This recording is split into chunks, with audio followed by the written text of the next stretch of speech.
The harm of thought inertia. Xiefeng. Inertia is the property of an object to maintain its state of constant motion or rest unless acted upon by an external force. Just as objects have the nature to maintain their original state of motion, human thought also has the nature to sustain its existing state of consciousness. Whether it's the inertia of objects or thought, both have many harmful effects.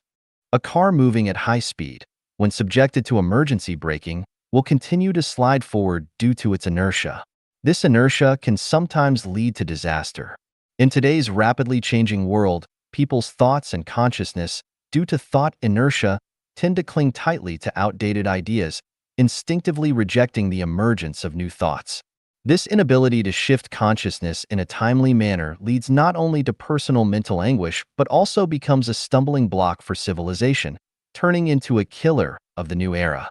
Let's examine a few phenomena that illustrate the harm of thought inertia. Over 20 years ago, Chinese leader Deng Xiaoping proposed, "Let some people get rich first." He advised the entire party and nation not to get entangled in debates over socialism versus capitalism, but to focus all efforts on economic development. Over the past 20 years, practice has proven that Deng Xiaoping's philosophical perspective of, "It doesn't matter whether a cat is black or white. As long as it catches mice, it's a good cat," has a correct side. This represents new ideas and ways of thinking. However, many individuals, constrained by decades of communal living and the pursuit of common prosperity, not only failed to actively shift their thinking or participate in economic activities, but also rejected Deng Xiaoping's approach both verbally and psychologically. What was the result?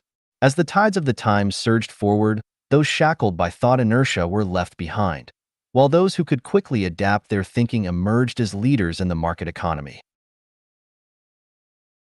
They not only became prosperous but also continually enhanced their cultural literacy and began to excel in various fields, including culture and politics.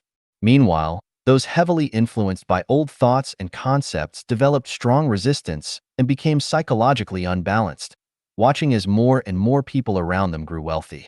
As the trend continued, their mindset became increasingly unbalanced, leading to constant complaints or engaging in corruption and theft, disregarding all else in their pursuit of money.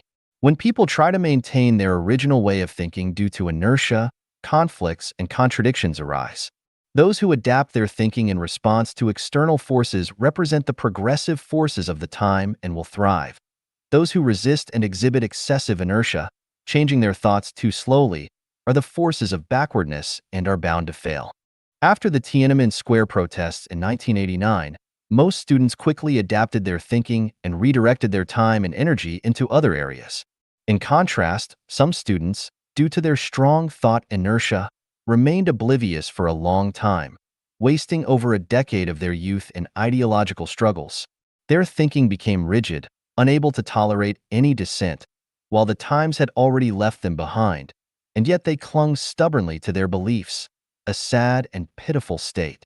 After Falun Gong was banned in mainland China, some practitioners quickly adjusted their thinking, abandoning their practices and distancing themselves from the organization, exploring deeper realms of spirituality and maintaining balance in their family and work life. However, other practitioners, due to deep-seated thought inertia, found their foundations crumbling, their potential fading, and their opportunities slipping away irretrievably. It was like trying to hatch an egg that had already broken, and crying was futile, yet they still waited hopelessly for something to change. Contemporary youth are flexible in their thinking and adept at enjoying life. The constraints of traditional worldviews, values, and marriage concepts are diminishing for them. The rising divorce rate is a sign of societal progress. However, many still live within old thought patterns, lamenting that people's hearts are not what they used to be, and the moral standards of society have declined. Yet, they can do nothing but watch the flowers fall, adding unnecessary worries to themselves. Cars have been invented, yet people still reminisce about horse-drawn carriages. A phone call can resolve issues from 1,000 miles away, yet people still embark on long journeys to meet in person. New ways of living save time and effort, yet people insist on doing everything themselves, failing to recognize the benefits of cooperation. Renting a home can be better than buying. Mobility is preferable to stubbornness. Change is better than rigidity, and innovation trumps tradition. But this is difficult. This is the mischief of thought inertia. The era of life genuine is on the horizon. Humanity's collective consciousness must rise. Those who do not harmonize with the main theme of the times or resonate with the ideals of the new era will face significant risks of elimination and purification. If one does not swiftly adapt their thinking and remains entangled in the old nests of nation, religion, political party, and family, struggling in exhaustion against the turbulent waves, what will the outcome be? As they see others marching forward with vitality toward the highest realms of life and existence and observe the tsunami approaching, yet remain stationary, muttering in confusion or helplessness, can they find a way out? Everyone has a side that is kind, and everyone yearns for a beautiful life. Yet many have never realized that their own suffering and backwardness are entirely the result of their thought inertia. Habit becomes nature.